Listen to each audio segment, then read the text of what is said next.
Hi, Michael Cohen, the Lemon Cohen Report. You were just explaining to me before we get to, I know you saw that unhinged thing at this Republican retreat in Washington, but first of all, you were saying that you got a retraction and an apology from who and for what? From CNN. I posted it on my Substack, by the way.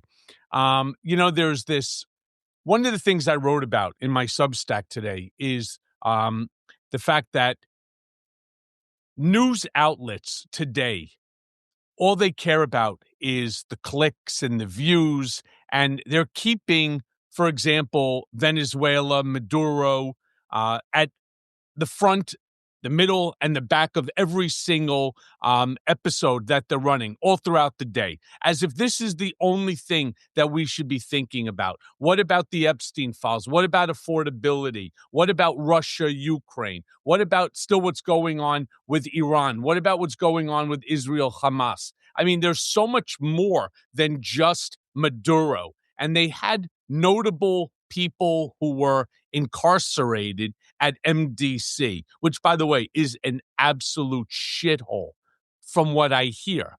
I have gone on every show. I've spoken about it 1,000 times. They keep putting me in that list and saying that I was at MDC. I've never been to MDC. I was not processed there. I've never been there inside or on the outside. And they were like, oh my God, you're right. You're right. But the bad part, Don, and you know this better, of course, than anybody, being affiliated to them for so many years. What happens is just as soon as they put something out, you have all of these news sources like Raw Story and others that They write about it. That's right. They then copy it. They make a couple of editorial changes so that there's a uniqueness to it, and then they just keep promoting it. So if CNN was wrong about it, well, so were they, and then it just multiplies and multiplies. So yeah, they put out an apology and they put a retraction out.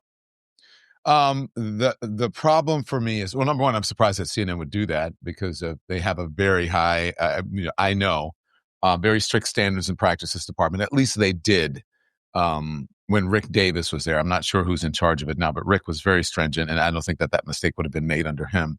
So maybe that's an indication of where the company is now. But that's always the case. Someone can write something about you that is completely false. Yep.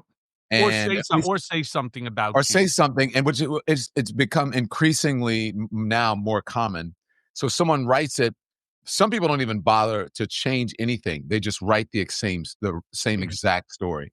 Exactly. And so I believe that the person or the organization that writes the first draft writes the history, right? Because everybody else has followed. It used to be someone writes something. Pardon me. They would call and get a comment from you or from someone, or they would check it and they would do their own reporting, and then they would write something. They wouldn't just copy someone else. So it's very lazy reporters now, very lazy news organizations. And I'm glad you stood up for yourself. And I'm glad that you got the I have to do it. By the way, you would do the same thing, D Lemonade. All right? You would do the I wish I had done same more of that, Michael, when I was going through what I went through at CNN, and when people were writing things about me that were just not true. But I was under contract and I could not respond, and so maybe that will change, and I think it will once I'm not under contract. Listen, I've had people even here on Substack make claims about me. How many times have I turned around and said, I have no clue, I was unaffiliated, for example, with the Katie Johnson matter. Had nothing to, I wasn't aware of it until I read about it in the papers like everybody else. That was being handled by somebody else, was being handled by Alan Garten at the Trump organization. I wasn't involved with it, but people want to say things about you. And you know what we do? We fight on. We just keep fighting on until such time, right, as the truth. Buddha said it best when he said the three Karma's a bitch? No. Nah. So Buddha said it best when he said the three things that always rise: the sun, the moon, and the truth. Mm-hmm. And the truth, and here the truth rises. I Sometimes agree it with takes you. too long, but it does rise. So let's get back to that unhinged Republican madness. Wow. Michael, what is it? He goes on this rant about about someone stealing his act. Who did he say someone stole his act and is doing what I do on Maduro. And Maduro's? that Melania doesn't like the fact that Donald dances, but here he was talking about how Maduro starts dancing like he does. And so, honestly, I don't know, and I don't recognize this Donald Trump from the Donald Trump that I actually knew. Now, I don't want to make excuses. It's not like he was ever, a loving, sort of guy, but the Donald that I knew from 2006, 2007 to 2018, this was not a guy who would get up there and who would literally turn around and say that it's the right thing to do. Where I have honestly, I listened to that and I was baffled. I don't even have the words. Imagine me not having the right words to say. I was stunned. I was dismayed. I was sort of exasperated by everything that was coming out. The fact that they're laughing about it. These are members of Congress that is sitting in that room laughing about it as if this is a joke. Yeah. This wasn't the correspondence, dinner where, you have somebody gets roasted, or this isn't Comedy Central for, the celebrity roast. And This he is, had one. Remember the Trump roast? I actually wrote most of the stuff for that. And You I wrote had to, his and joke I had to approve every comment that was made. by Trump. No, by anybody about him. You got to approve the jokes from the comedian? Yeah. Yep. No, there's Yes. no way. Who was the comedian? There were quite a few. Uh, Quite a few. Well, he never did it. Oh, no, I'm sorry. I'm getting it confused. I'm thinking of the correspondence dinner. It's just my mind. So you had No, to I'm talking approve about the the celebrity jokes. roast on. Oh, yeah. Yeah, yeah. Wow. I didn't Some of think them, they did that. some of the initial ones were really fucking brutal, to be honest with you. And I was glad that we actually put a stop to that. But can we please get back to this? Yeah, you're the one who brought up that it I'm was I'm like a sorry. I'm roast. sorry. You're right. I did. I wandered. I'm just. You weaved. You did the weave, I Michael. did the weave, but you have to go bing, bing, bing, and you bring it back. Because if you don't bring it back, it just, they lose you, and then they say that, you have dementia or something. Well, I couldn't believe that he was actually bragging that he had Three? yeah, 3 cognitive tests and other people didn't, and he aced. I'm like, that's not a good thing. That means that they're trying to figure out if you are in mental decline, sir. You should not be bragging about that. And this is, am I wrong? Like, why are you bragging about it? You shouldn't be proud of that. I wouldn't be telling, they gave me a cognitive test. I'm like, can we keep that on the low?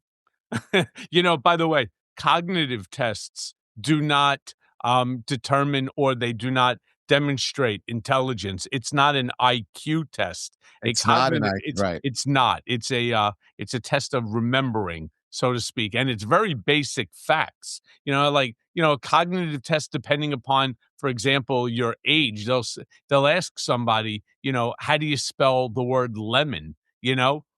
Something like that, they ask very simple questions. There's no such thing as acing a cognitive test. It's either you pass it or you fail it, right? There's no such, yes, Mr. President, you got an A plus, and for getting an A plus, we're going to give you 3 golden stars. Yay. Right. I mean, it's so ridiculous.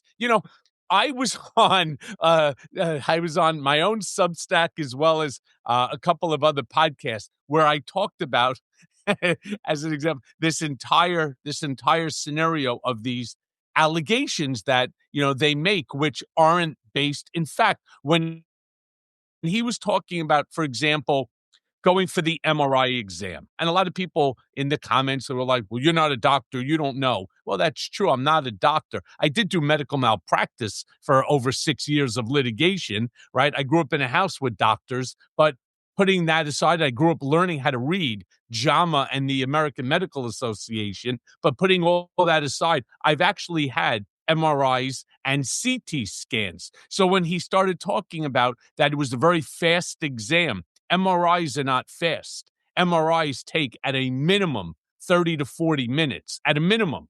CT scans take about 5 minutes. So I said, I don't think it was even an MRI that he took. I think it was a CT scan. And guess what? It was a CT scan that he took. Oh boy. Do you see I was on Kara Swisher's podcast Pivot, and she asked me my prediction of the year, and I said that, the MAGA media, it's already started, but what the big story, a big revelation would be in the year in 2026. And I said that it'll perhaps the Democrats will take over Congress or become the majority even before the 2026 election, because I thought that there would be some deflections or defections, excuse me, like Marjorie Taylor Greene. There'll be lots of deflections. They always do. Like Marjorie Taylor Greene, and people realizing it, and that might change that will change the balance of the Congress. And hers was that she didn't think Trump was going to make it to the end of the year. And I said I did not disagree with that. I think that he has health issues that they're not being completely transparent about, and perhaps those health issues are, far more dangerous than they're letting on to.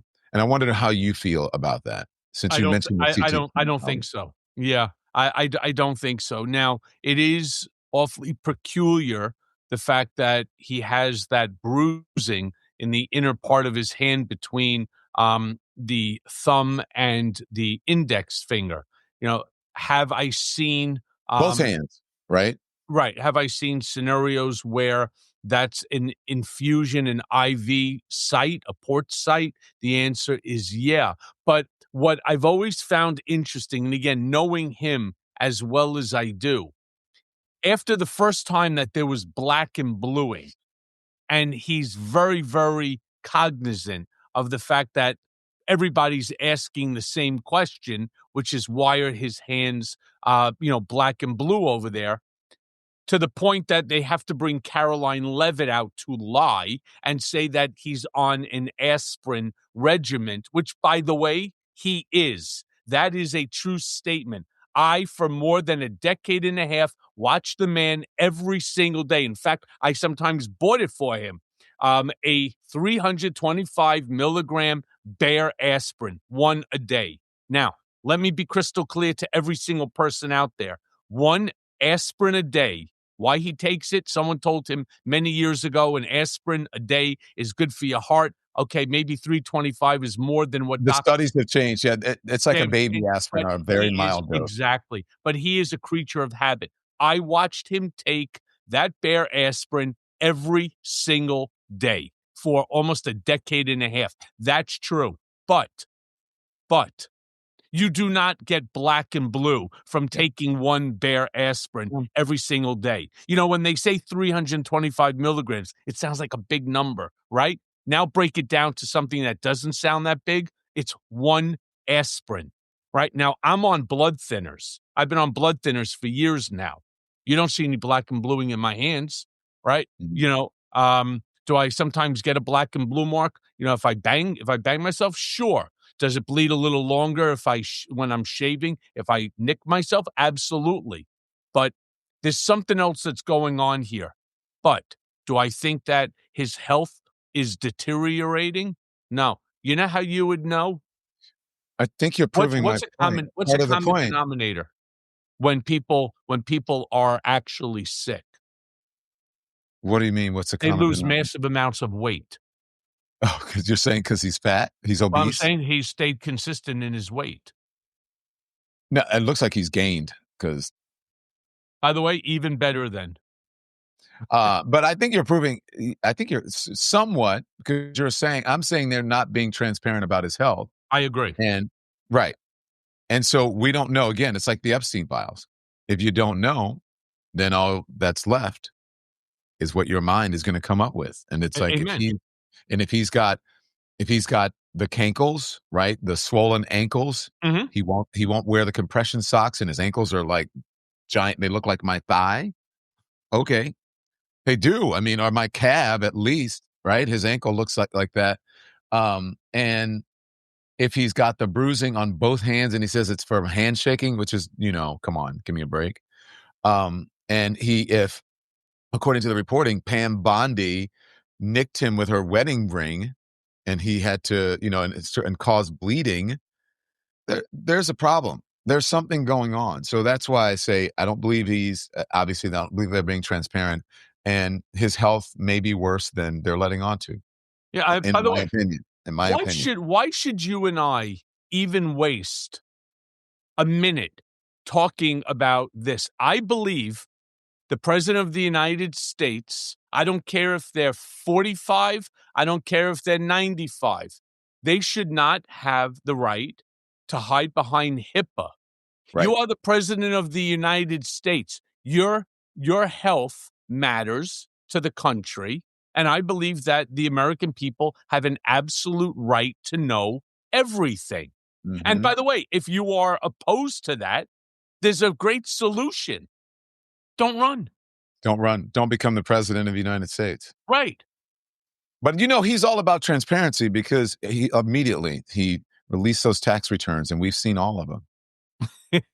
I remember being on your show years ago, and you said something funny like that too. And I said to you, there's not a chance in the world he's going to release those tax returns. And the reason is not so much what everybody thought. His concern was that once he releases it, everybody has it, and you have all of these accounting think tanks.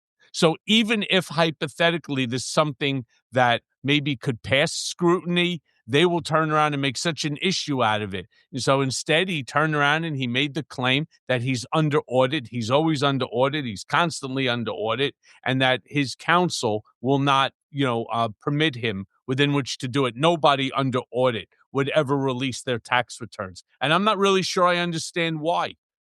What's the difference if you're under audit or you're not? You release the tax return, whatever your tax bill is going to be, whether it's in your favor or against you, it's going to be.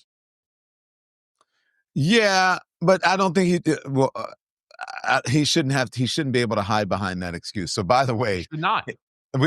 Someone should have written, he didn't release his tax returns. What makes you think he's going to release the Epstein files? So the Epstein files is a different story.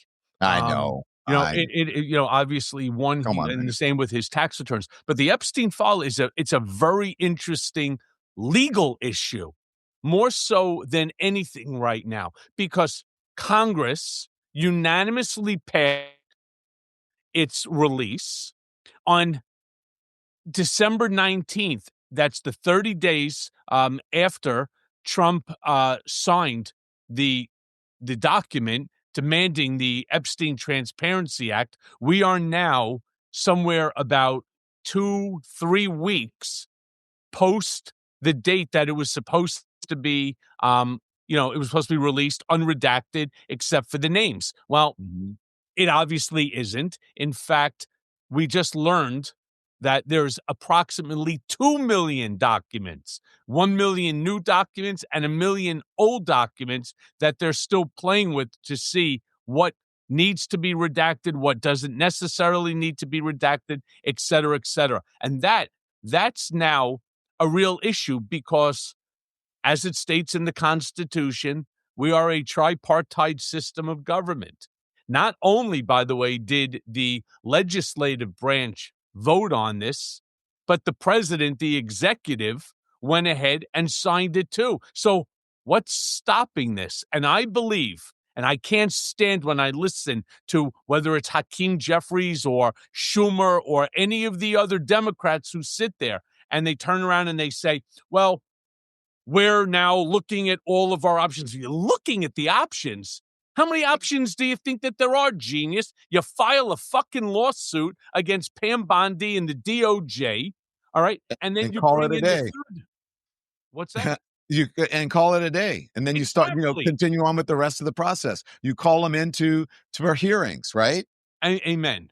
Now, they are going to be calling Pam Bondi in again very, very soon. to testify. But rest assured, she will put on the same show she did last time. But again, Don, and I really want to hear your opinion onto it.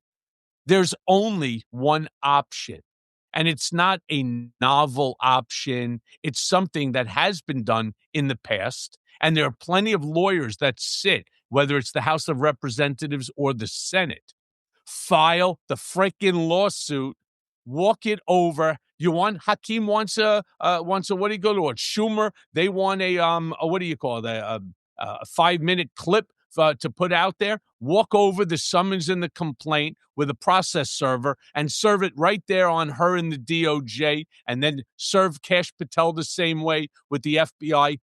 Exactly, Cheyenne. The survivors deserve better. All we're doing is victimize. We're allowing them to get victimized again. Over and over and over again. So, but back to the health thing. You said that you don't, why should a president shouldn't hide behind HIPAA? We should know. And you don't believe that he has health issues. No, I didn't say that. No, the comment that you said that they don't think that he's going to make it. That was my next thing that I was going to say. Sorry, go ahead. My apologies. So that he's not going to make it through the year. Kara says she didn't think he was, and I said I'm kind of on her side. But I wasn't definitive. But I think she might be right. I actually, now that I think about it, I do think that, and after listening to that speech today, I think that something's up with him. And just because he makes fun of it and he calls it a weave, it doesn't mean that he's not rambling. It doesn't mean that he is, he's coherent. It doesn't mean that he's stringing together cohesive sentences or grammatically correct sentences. It doesn't mean that. And so he is actually stringing together cohesive sentences. They're just sentences that neither you or I or anybody that's with us in this. So they're incomprehensible, but you think they're cohesive? Well, look, they are, let's just say, very different than what you would say if you were up there addressing that group, right? But they are cohesive. They're silly, they're childish, they're churlish, but they are cohesive. The problem is we just don't agree with any of it. That's the whole problem. Like, I don't agree with the seizing of Maduro. I think it opens up a very dangerous precedent around the world. What's now to stop Putin from saying that Zelensky is a war criminal? He killed 1.2 million Russian soldiers, put out a warrant, and then next thing you know, he's disappearing him, right? They send in their military. What's to stop Xi Jinping from doing that to the Taiwanese president? Or what's to stop Tehran from turning around and doing it to Bibi Netanyahu?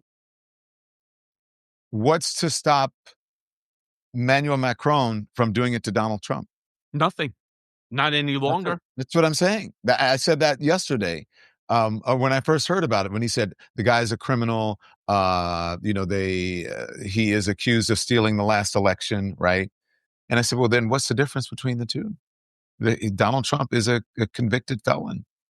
And Donald Trump says he wanted to be a dictator on first day. He has tyrannical inclinations. He is as exhibited or dictatorial behavior. And so what's preventing one of our allies, either, the UK,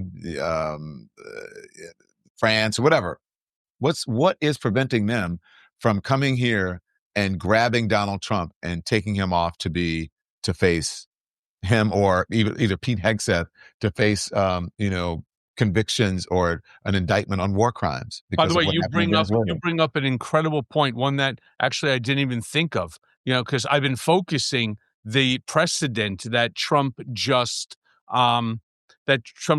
put out by doing what they did to Maduro. You're right. They could do it to any member of his administration. Right. In fact, they could even stretch it to anybody. Right? No. I'm talking about like you or me. They can turn around and say that. Don Lemon is a threat to their national security. Maybe he said something about Greenland. Maybe he said something about France or Italy. I didn't have a good time when I was in Italy. The food wasn't good. Next thing you know, they're going to turn and say, well, you're a threat to their national security, to their economy. And when you go there again because the food was great, right? Next thing you know, they disappear you or they come here. I don't Yeah. know. I think he opened up a Pandora's box that should scare the shit out of everybody. I wonder if China is going to try to come get him, or Putin, or any of those people, considering what he said about Maduro's record.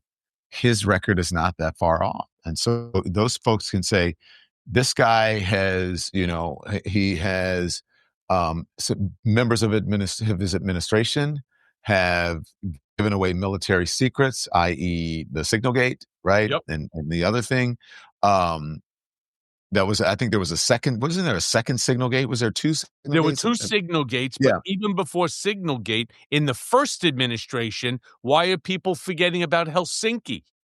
When Yeah. he turned around, he took documents that were given to him by Israel, and Uh-huh. he turned them regarding Iran, and he turned them over to Vladimir Putin.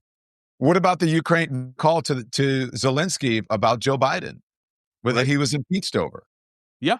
I mean, what's to stop now Xi Jinping? Because in this ideology, and do you ever listen to like Stephen Miller in his speeches and so on when he sits there? First of all, his affectation is just sort of odd, right? It's almost like a bad Mike Myers, Austin Powers sort of thing going on. But You've never what's now? noticed that? Michael, I, we I, both knew Stephen Miller. In fact, I mean, I met him, I think, like in 2016 or 2015, whenever he started being a Trump, pundit, or, he 15 would, when he was working 20, at the yeah. yeah, he's always done that. He Yeah, would but get it's so gotten wound worse. up. I'd have to say, Stephen, let somebody else talk. Calm down. Yeah. I mean, right? And he's always had that epic. But you're right, it has gotten worse. It's become more affected, and he's really leaned into it. And I mean, look, it's really kind of, let's just say, reminiscent of the past. Oh, yeah. You know what scares me the most? So their ideology, including like Stephen Miller's, who got out there and everybody started going out there on various different news programs to, promote the talking points. We all know that Xi Jinping has already made it crystal clear that he has every intention of reclaiming Taiwan.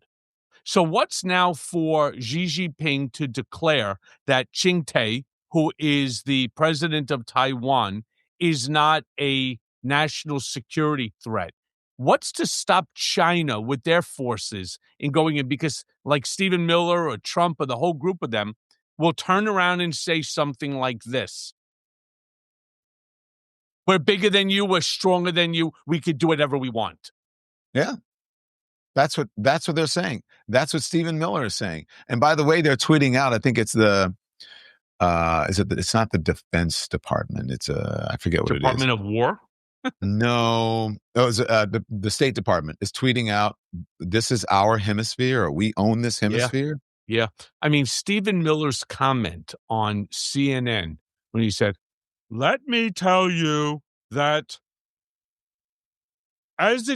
we are controlling everything. Our ships, our airplanes, our Army, Navy, Air Force, Marines are circled all of Venezuela. They are not capable of doing anything. We have stopped their economy.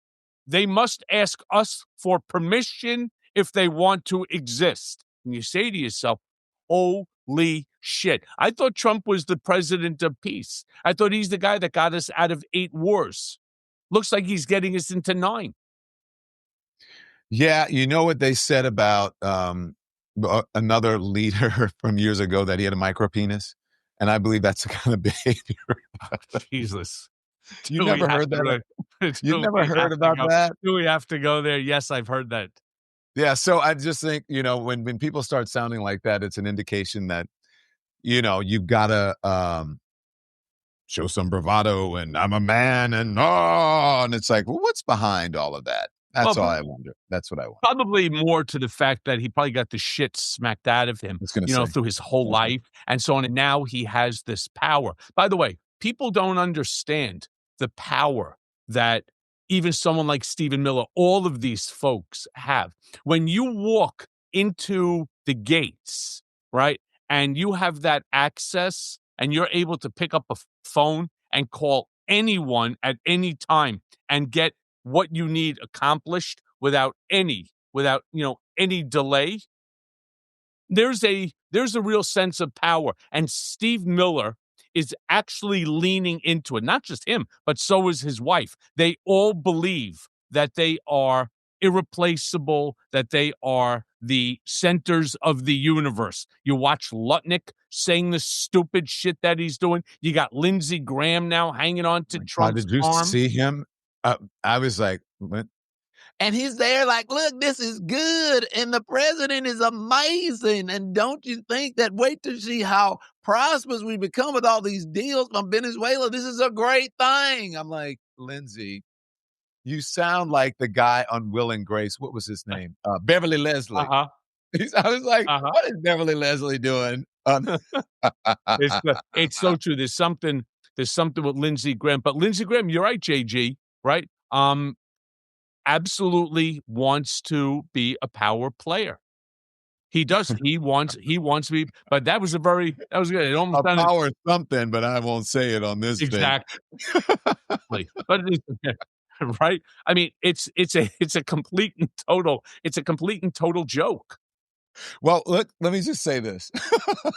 It's a good laugh we I'm getting today. I'll tell you that. we've reached the bottom of the hour. So this was a power bottom hour.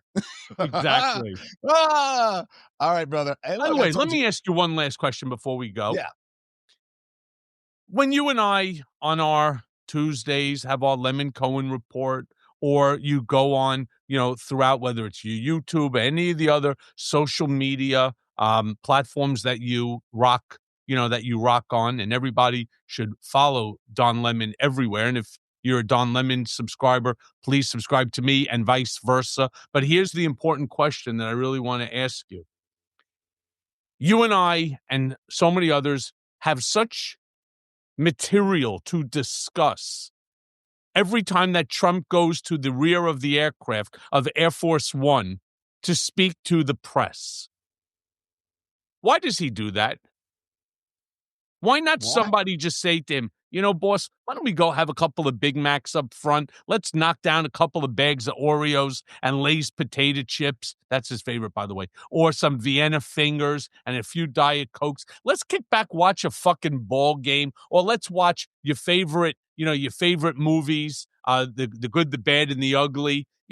Let's go watch a couple of those instead of going back there and talking to those assholes. Then why wouldn't somebody say something like that to him? Because every single time he goes back there, it's something more atrocious, something more insane and ridiculous and unfiltered.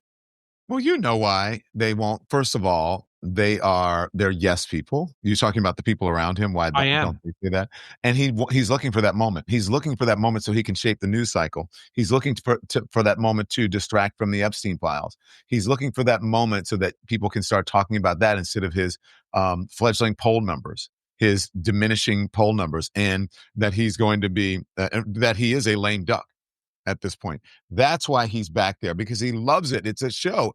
They produce, I believe, every single day as if this is a reality show or some sort of television show. Yeah. And so that's part. Let's go. Okay. You ready, boss? Here comes Air Force One. There's a scene on Air Force One where you go to the back. Are you ready? And All right. Boom.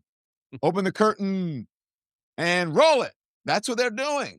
And people are buying it. And people are like, look, he's going to call how someone do a you cookie. not see it? You got to go bing, bing, bing, bing, Bing, and bing, bing, bing. and bing, Yeah. and you're still not getting it because you're stupid. Yeah. You're stupid. Yeah. That's what it is. It's a show. But Caroline Levitt, I can't watch. I haven't watched that briefing. I'll look at clips if my producers send them to me, but there's no news that ever comes out of that. It's a stupid show. The reporters get insulted. They usually don't push back, and then if they do, they just get yelled at, and then they back down because they don't want to lose access, or she moves on to someone else, and they just shut up. There's no one that goes, wait a minute, I'm not finished with my question, please. You're here every single day. I think you can allow someone more than 30 seconds or one question because I'm going to be here tomorrow and they're going to be here tomorrow. So let me finish, please. Okay, so answer my question. I don't know why they don't do that, but maybe, well, I do know why. They're afraid. This is a whole different environment. And they're afraid of losing their jobs, and they're afraid the company's going to come down on them. I can't watch her either. It's almost like 2.5 Men with Ashton Kutcher. It's unwatchable. Men. And on that note, thank you, Michael. Good to see you. Thank you, T Lemonade. Good to see everybody. Bye, everyone. Thanks so much for watching, everybody. Your support means the world to us. Don't forget to hit that like button and subscribe so you never miss a show. We're live every weekday at 10 a.m. and 5 p.m. Eastern Time with new clips dropping at 2 p. and 8 p. And if you want even more Don Lemon Show content, join the Lemon community. Members get exclusive posts, behind-the-scenes videos, and live chats just for you. So hit the join button or visit our channel page to sign up. Thanks again for all your love and your support, and I'll see you next time.